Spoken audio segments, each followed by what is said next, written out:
Hello, welcome to White Birch Tarot and Astrology Poetry Night, and apparently Fog Night. Can you see that? Look, there's no fog in here. I don't know what's happening. I didn't change the light. I don't know. Anyway, I realized I haven't read any poetry for a while. I haven't really been writing very much because I've been very busy, but I went into my files to get one, and I can't find it, and then I keep changing my mind. This is Moon in Scorpio, full moon in Scorpio. We had it, was that yesterday? Yeah, and it's been really weird for me. In fact, I might tell it's not a ghost story. What is it? Well, kind of. A thing that happened to me a long time ago that's true. Why is there fog in here? That's so weird. I did just get out of the shower, and I don't think there's not literal fog in here. No, there is not. Anyway, I'm just going to read a couple. I don't know. I guess I'll do some silly ones. I don't know what I'm doing tonight. I wanted to read something pretty, but I can't. Oh well. This is called Nursing Home, which is okay. It's not funny. This should be a place of beauty, trimmed bushes, flowering trees, peaceful lake, graceful gazebo. But every day the shadows lengthen across the lawn, and the water reflects less and less of the sky. The breeze wanders, moonstruck, around the building, and the roses can't remember when to bloom. Fallen leaves, like memories, blow here and there across the grass. Time moves backwards, the ticking slows, and no one is left to say goodbye.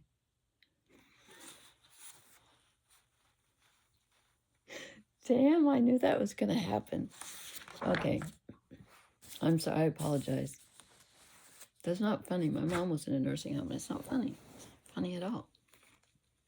I knew I had to go with the silly ones tonight. And my voice wasn't croaky until I start this. And yes, I do talk to myself out loud. Okay. Let's just do this one. I apologize for laughing. That is not funny. Oh dear, it's going to be one of those nights. Maybe this will calm me down. I love my poetry. I love my poetry. That's right, you heard me. It pleases me. It inspires me. It makes me feel safe. It's where I go when everything else is falling apart. It tells me who I am, not the person I pretend to be. I love my poetry. I think it's brilliant. It's not like anyone else's. I love the imagery. I love the sound the words make. It roots me into the soil. It lets me sprout wings and fly through the air. It joins me to the fire that burns inside. I love my poetry. I believe everyone should. It ought to be read often. Volumes of it should fill every school, every library. I should be quoted frequently. My poetry should rule the world. That was tongue-in-cheek, obviously. There's my Leo rising coming out. Look at me. I'm Leo rising. Not to make fun of people with Leo rising. I love Leo energy. These are just goofy. I don't know why I went with these, but whatever. How about this one? Goofy night. And then I'll tell an interesting story. After you're dead. Yeah, that's funny too. I think life gets easier after you're dead. Think of all the things you wouldn't have to do. You'd never have to brush your teeth or shave your legs again. You wouldn't have to think about lunch or supper. You wouldn't care if there was nothing on TV. Even if your hair dried wrong, it wouldn't bother you. The weather? Who cares? No more worrying about what to buy people for Christmas. No more Christmas. No renewing your license tags. No more visits to the doctor. No more anything. Just loads and loads of free time. Maybe I'd be able to catch up on my reading. That's assuming, of course, that there will be things like books and music. Otherwise, my whole theory just got shot to hell. Uh-oh. Hell. I don't believe in hell, actually. These are goofy. I know that. I'm just being goofy. This is called Age. I still can't figure out what's going on here. My screen's not dirty. I just cleaned it. Age. The older I get, the more my exercise comes from roaming around the house, searching for things I've misplaced. My life story is scattered here and there on scraps of paper. The tale, were it to be told, would have to be interpreted, would need a modern Hedy Lamarr. Saturn enters Pisces, cat food, gutters, call bank. I walk around muttering obscenities, bruises on my knees from getting closer to the cupboards than I realize. What little fat that was on my arms and legs has somehow migrated to my stomach, as if life has turned into a funhouse mirror, minus the fun. My entire notion of spirituality was recently revised when a man came out and fixed the water heater. I now know that nirvana is a hot shower.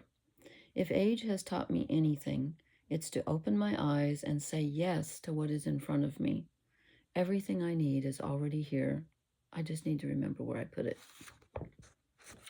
Those are silly, I know. I wanted something a little more, I don't know, meaty, but, hey, I'm missing one. That's not what I was going to read. Where'd that other one go? I just remembered what I was going to read, and where did it go? Here it is. I'll read one more. This is one of, this, yeah. Well,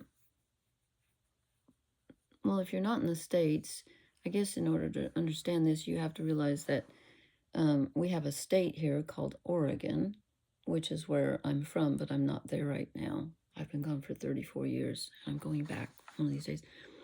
So this is called Missing Oregon. I dream of you every night, more clear than my waking life, more dear than a lover. In my dreams, you are always so close, just over the next hill, around the next corner. I discover, too late, that you are only minutes away and have long been so. I am devastated to realize that my deprivation has been self-imposed, my exile an illusion. The new city in which I live looks like a pile of buildings set down by a giant's hand in the middle of an empty field. When I approach it from a distance, it reminds me of the Emerald City of Oz. As I crest the top of the hill, each morning on my way to work, I softly whisper Oz under my breath. It is the only time I feel any connection with this place, any magic abiding here. As much as I miss you, I cannot leave until I know what brought me here. Have I come to slay a wicked witch? To find my brain, my heart, my will? Did I travel here to meet a wizard who turns out to be an ordinary man?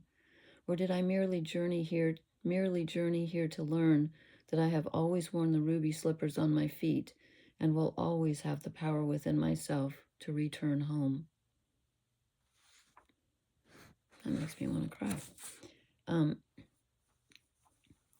Yeah, I'm going to tell, how many minutes have I been at? I'm going to tell a quick story. This is true.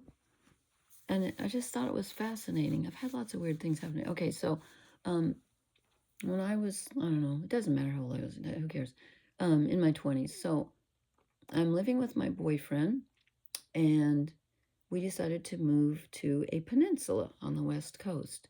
So we're on a peninsula. It's like a quarter of a mile from the beach, the ocean, and a quarter of a mile from a bay, right? So, and we're living in a little tiny travel trailer. And so we get there, and there's just woods all around us, like there's no one around for miles. We're very isolated, which is what I wanted. And so the first night we're there, we're sleeping, and a storm comes up. And I don't know if you know this expression. Back home in Oregon, we have these big tall trees. They're like 75 feet tall, maybe even 100 feet. I don't know. They're really, really tall. They're Douglas fir. They're evergreens. And so when one of the dead branches breaks off, it's really dangerous because they fall from such a great height, and they call them widow makers because if they hit you, you know. So anyway, that's later. But so anyway, so we're in this trailer, and this huge windstorm and rain, but wind. I guess we have some huge storms there. I love the storms. I love them, and I love to go down to the ocean afterwards with these crashing waves. Okay, don't get off track. So we're sleeping, and it's so windy. The trailer's rocking, And I'm afraid because I'm afraid a branch is going to fall on the trailer, and one does actually. And it was so sharp, it goes through the metal, makes a hole so that water gets in, and my boyfriend had to fix it. But that's how dangerous it was. Anyway, so so I wake up first because I was gonna say because I'm a woman. That's sexist. I don't know. He could just sleep through anything. I can't do that. So I woke up and I'm scared because, you know, it's so weird. And then all of a sudden, someone start like I'm on this little, you know, little bed thing. It's just, you know, as if you've ever been in a trailer, it's just this thing that comes out of the wall. It's very narrow, and like 3 feet from my feet, right facing me, is the door, and our trailer it was used, it didn't have a lock on it. So anyway, I'm kind of lying there. Someone starts banging on the door to the trailer, like really loud. And I'm thinking, who would be out? Pardon my hair, I just got out of the shower. Who would be out in this kind of weather? And I'm scared, but I think, what if someone's in trouble? So I don't know what to do. So I shake my boyfriend and ask him to wake up. And then I look a fright. Never mind. And then the banging on the door moves down to the side of the trailer. And then now my boyfriend's awake. And I'm like, someone's banging on the, you know, what do we do? And he sits up. And then they go to the end of the trailer. Again, this is a very small trailer. I think it was like 13 feet, 15 feet. It was very small. They start banging on the end. Then they go all the way around the trailer and make a 360 and end up back at the door, banging all the way around. And we're just looking at each other like, what the hell is this, right? And I thought, are people crazy here? Is someone trying to drive us out or what? And we did not answer the door because we were scared. And then it disappeared. I think I even went out later to look. Like, well, I thought, what if somebody's lying there? I don't know. But the nearest house was like half a mile away. And I thought, no one's going to be out walking in this. It was really dangerous. So, okay. So fast forward to the next day, and my boyfriend's at work, and I ride my bike down to the post office. It's so quaint down there. Anyway, it doesn't matter. Stop. And I go in, and there's a postmistress. That's what they called her. And she was very talkative, and she was very nosy, and she knew everything. And so when I would go in to get the mail, she'd say things like, "You got a letter from your dad?" Just, oh, I loved her. Anyway, so I went down to get the mail, and she starts talking about the storm, right? So I told her what happened, because they're the post office. She lived next to the post office. It was like the closest building to us. And she looked at me, and she got this really weird look on her face. And she said, "Oh my gosh." And I said, "What?" And she told me that there was a legend, I guess you'd call it. I love legends. That that whenever there was a huge storm, and here's what I didn't know, of course, because we were in the trailer, and we didn't have a phone or anything, so I didn't hear anything. But I guess what happened was that night the storm was so big that, did she say 2 or 3? This was many, many years ago. There were 2 or 3 fishing boats. The fishing boats would go out, and some of them would stay overnight. You know, they'd be out there for days sometimes. And she said, I think she said 2 fishing boats were sunk, or maybe it was 3 boats, but 2 people died anyway. So here's what she said. She said the legend is that whenever there's a boat in trouble like that, the spirits of the sailors who've been hanging around for decades, who were killed a long time ago, they come up to the houses, the nearest house to the wherever, and they bang on the door and the walls of the house to wake the people up so they can go out and save the sailors. Is that something? And it never happened again.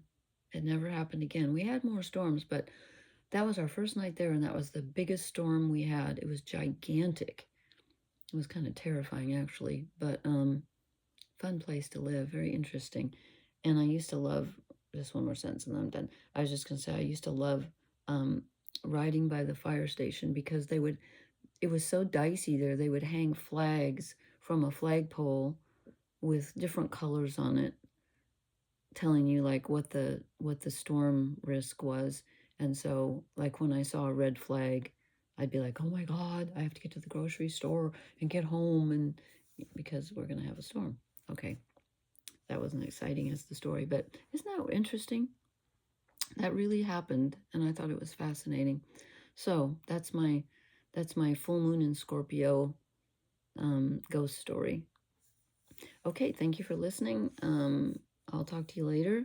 I hope everybody had a more peaceful and pleasant full moon in Scorpio than I did, because I have found this energy to be frigging weird. Not my favorite. Anyway, I'll talk to you later, everybody. Good night from Mark Bolan, and good night from me. Thanks. Bye.